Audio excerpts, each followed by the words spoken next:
Hello, everybody. Can everybody hear me? Great. So hopefully you guys realize I am not Rona. Unfortunately, Rona had a last-second unexpected thing that she had to attend to.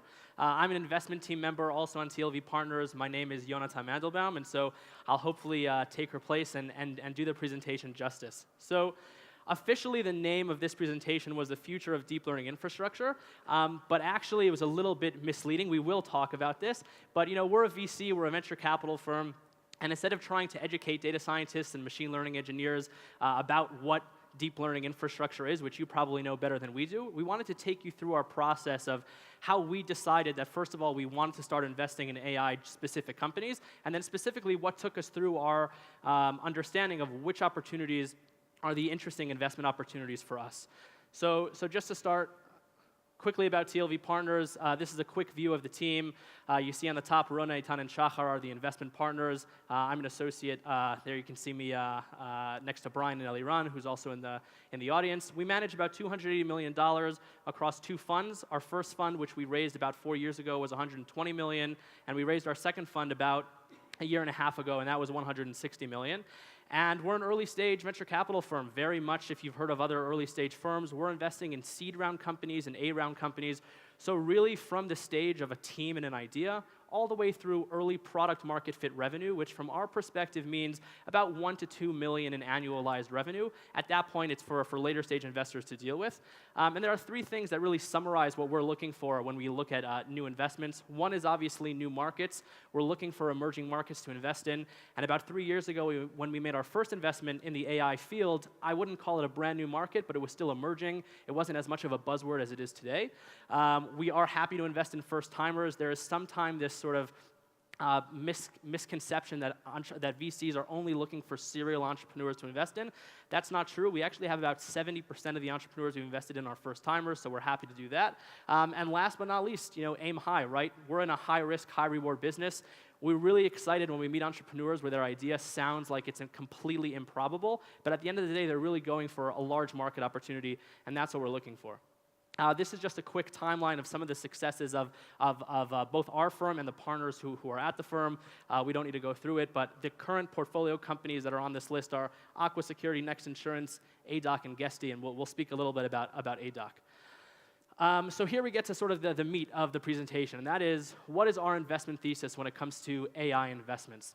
And I guess the first place to start is, how did we even understand that AI is a space that we wanted to invest in, beyond the fact that everybody started talking about it? And like I sort of alluded to on the last slide about looking for large opportunities, the first thing that we obviously saw is that AI is growing rapidly, growing quickly. Here are just some graphs that demonstrate it pretty high level, and we won't go through it because everybody in this room understands it. But it was very, very clear to us when we started looking at this market about 2-3 years ago that the market was growing quickly. It was going to have a lot of ramifications across lots of industries, and therefore it's worth our time to at least start looking at, start considering, and really start understanding. And so the next question that we asked ourselves is, okay, great, it's growing quickly, but what markets, what industries is it really going to affect? And here also, we were pleasantly surprised that at least according to most of the people that we spoke to, some of the reports that we read, it's really going to affect a lot of industries, right? Every sort of outdated industry that exists can benefit some way from machine learning methodologies. But then the question is, again, after that, okay, well, great, it can at some point affect all these different industries, but what industry is it worthwhile for us to start with looking at? And so to get an answer to that question, we really tried to set aside some guidelines for what we were looking for in those early applications of AI. So the first one is that we're looking for an industry that's driven by huge amounts of complex and underutilized data, right? Everybody in this room understands that what machine learning can do better than humans is take large swaths of data, recognize patterns that maybe we couldn't, and do with it something that humans couldn't otherwise do, right? So we're looking for large amounts of complex and underutilized data. Second, we're looking for verticals that are centered around crucial decisions that are time-sensitive and data-driven, right? The time sensitivity here is really, really critical because the whole point is that machine learning can do it quicker than individuals, and if we need to get to a decision quickly, specifically, which we'll speak about in the healthcare vertical, which is the vertical that we identified first, that's when it comes and provides a lot of value from day one. And the third sort of characteristic, or the third criteria that we defined, was that we're really looking for verticals that benefit from human-machine collaboration, which was not necessarily so intuitive and is still unproven. It's very much a hypothesis, but we believe that there needs to be some interaction between humans and with the machine learning from day one. And the reason for that is because there are plenty of shortcomings when it comes to AI, at least as it exists today. And a lot of this was actually spoken about in the previous discussion. But some of the shortcomings, definitely explainability of AI and the hidden biases, where we all know that models today are relative black boxes. We're not exactly sure how the model gets to the output. And so what that can lead to are a couple of things. First of all, it can lead to the fact that the accuracy of a model really lessens and decreases over time. When there are moral decisions or ethical decisions that models need to take, how do we understand what the decision is actually going to be? Can there be a creative solution, or because the model was trained on historical data, is it only going to make decisions based on human actual responses, which may not be the right decision to make at the time?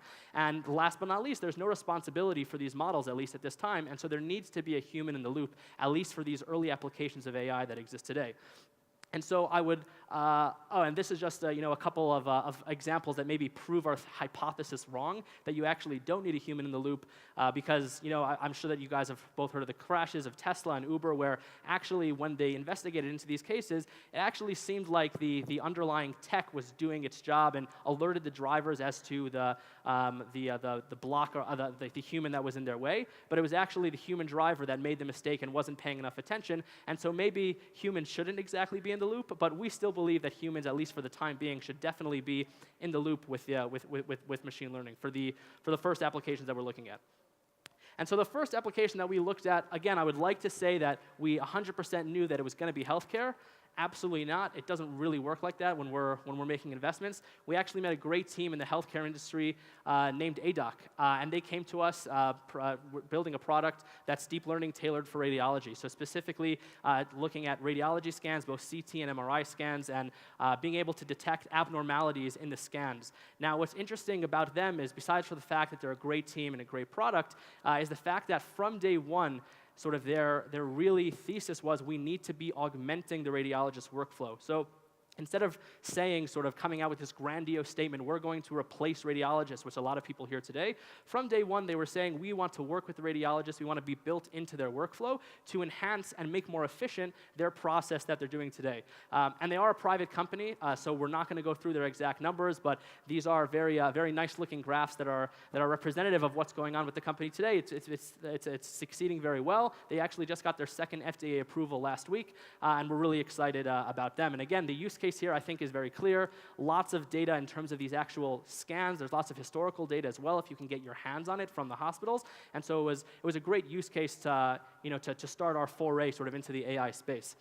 And then the next investment that we made was also in a healthcare company called Imuni, which specifically is dealing with machine learning for personalized medicine as it relates to immunotherapy, so for cancer patients, where pretty much the thesis of this company is, let's take as much patient-specific data as possible, both from the actual patient that's diagnosed with cancer and other patients that have been diagnosed with similar cancer, and let's help the oncologist decide what the best treatment or the best immunotherapy treatment for this patient would be. And looking forward, potentially through drug discovery, we can actually invent the most specific or the most accurate type of immunotherapy to treat that patient.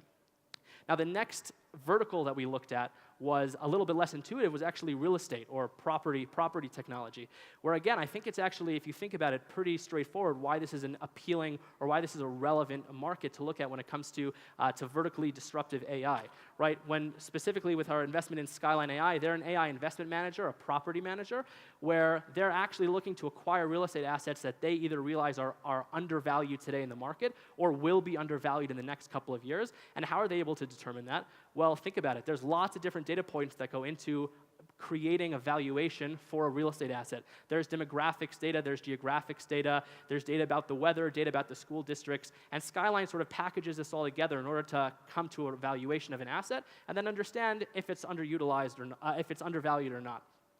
And then lastly, we also invested in the construction area, which is a company called BuildDots, which really transforms the construction site into data-driven and helps the construction site workers work in a more efficient way through computer vision. And so this is maybe the least intuitive in the sense that there doesn't exist data, sort of historical data at least yet, for construction sites. It's all just in a building. And again, once the building is built, you can't see sort of the entire progression of how the building was actually put up. But again, if you can capture the data in real time, in essence, all the data is right in front of your fingertips. You're looking at the construction site being built on a day-to-day basis, and that's where BuildDots is coming in. And so these 4 companies are examples of the vertically applied AI, which was our first foray into investing in AI companies, which we believed made the most sense. Again, taking AI and applying it vertically to disrupt the market. But once we started working with these companies, we actually realized that there's some real challenges when you're trying to build a deep learning practice at scale or a machine learning practice at scale, in general. And actually, when we spoke with our companies, they all thought, at least from day one when we invested, that the largest technological challenge that they were going to face was optimizing their algorithm or optimizing their model, that they would spend the most time on that, and they were constantly going to be trying to make that more effective, more efficient. But the truth is that has not been, at least up to date, that has not been what most of their focus, most of their efforts have been when it comes to the technological challenges of building a deep learning practice at scale. So what have those challenges been? They've been both on the data side and on the infrastructure side. And this is where we get into the second part of the conversation, which is about sort of the next generation infrastructure for deep learning. And again, we'll get into data and infrastructure both a little bit more in depth, but I think everybody in this room understands, at least on the surface of it, why data is a huge challenge, right? You need to get large amounts of data, you need to clean it, you need to tag it, you need to prepare it. And then from an infrastructure perspective, how do you support all of this data, all of the models that you're training going forward, especially as you become more and more in production with potential customers? So let's just dive a little bit deeper. Again, I won't spend a lot of time on this. Everybody in this room understands that the larger the network, the deeper the network, the more data you need. And so again, this becomes very inefficient. Today, and we'll get into how it's done, but it's a very slow process, it's very costly, and it's not exactly done in the most, I would say, quality type of way, whether you're outsourcing it to a third company, to a third party in a third world country, or even in a first world country, if you're using tools like Mechanical Turk or other startups out there that provide sort of automated tagging or automated data collection. It's slow, it's costly, and it's not the highest quality.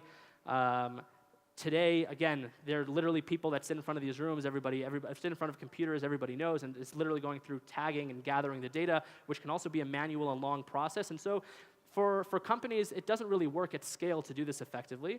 And the last problem that, again, comes to some of the shortcomings are some biases that can be exposed in the data gathering process if you're not in charge of it yourself as sort of a young fledgling startup. And I think one of the great examples of this is lighting, where there's a company in the US that's specifically building a product to detect skin cancer in patients. And they had really, really great results, high accuracy in their model when they sort of did their first pilots. And then when they started FDA clinical trials, they realized that all of a sudden their accuracy went down from 97% to 54%, and that's pretty bad. And so what they found out after sort of really trying to debug this problem is they realized that most of their model, most of the data they were training their model on, the pictures that had skin cancer in them were in a lab environment. There were fluorescent lights in the labs, whereas pictures of non-sick patients were just out in the real world and there weren't fluorescent lights. And so the model mistakenly determined that fluorescent lighting was a very, very important determinant for if there's skin cancer or not.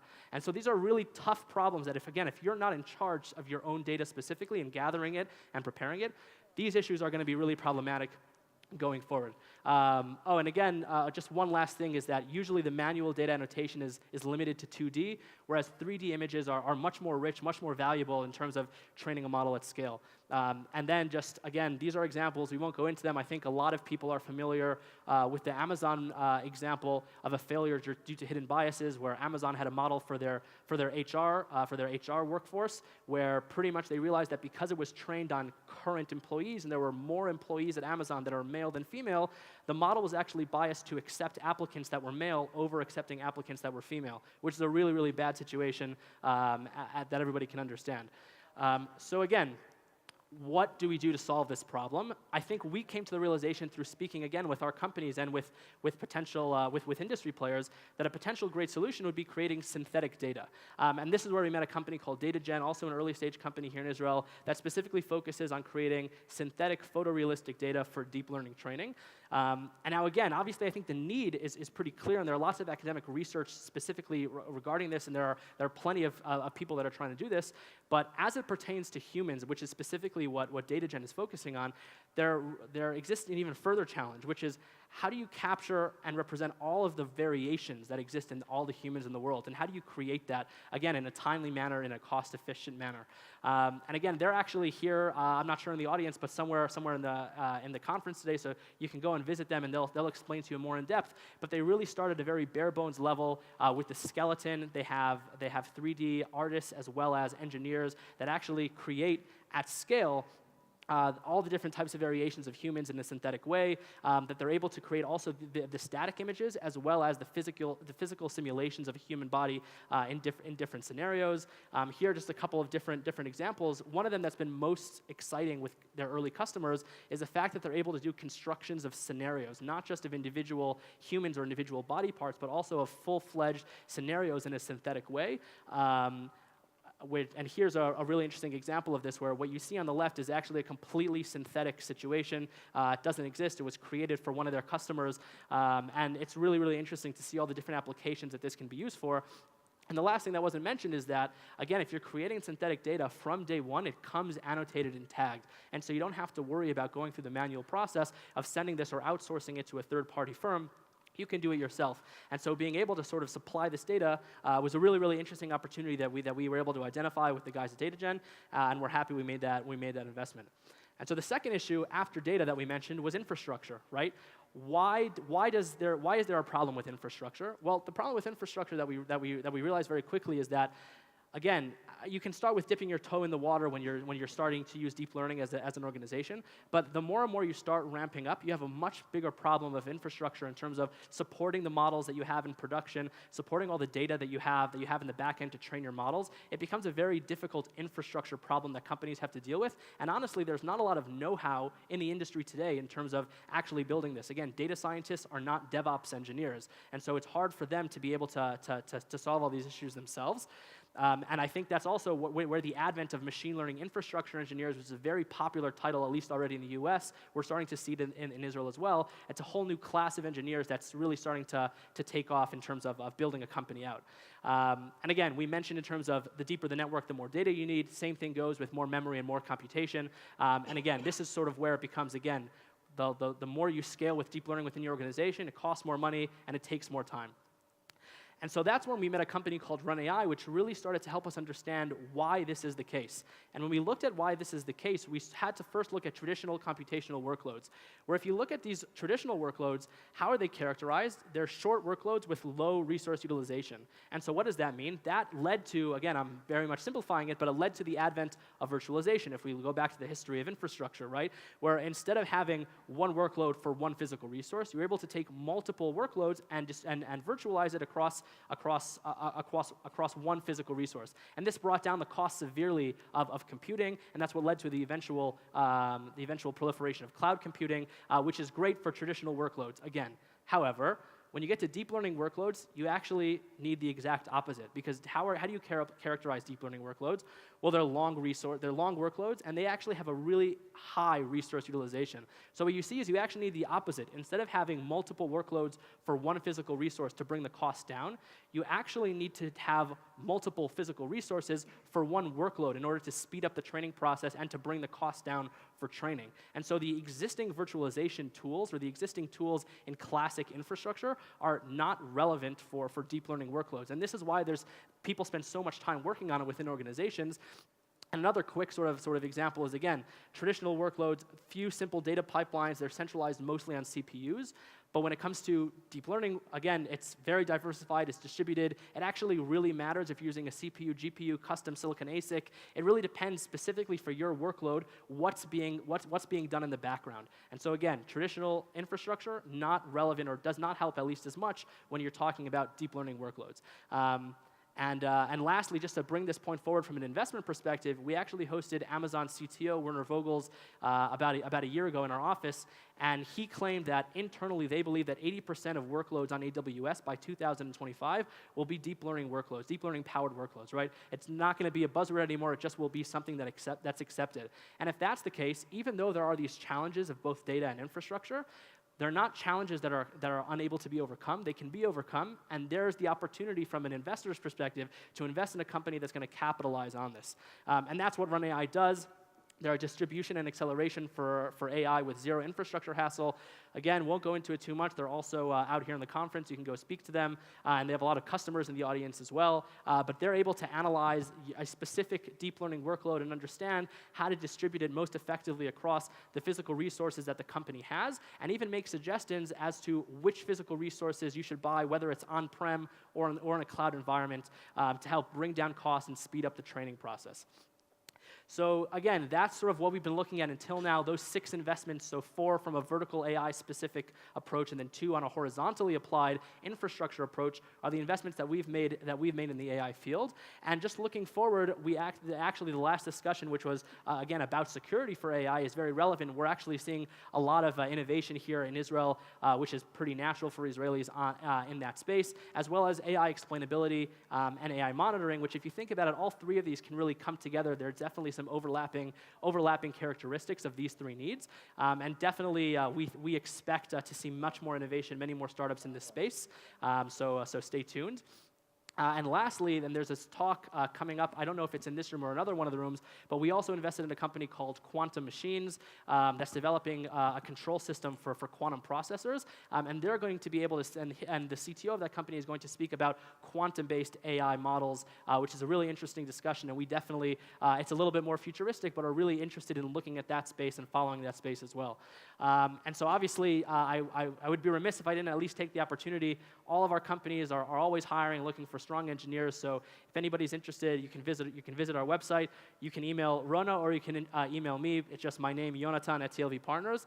And we're always happy to answer any questions and meet anybody. So thank you for your time. And if you have any questions, happy to answer.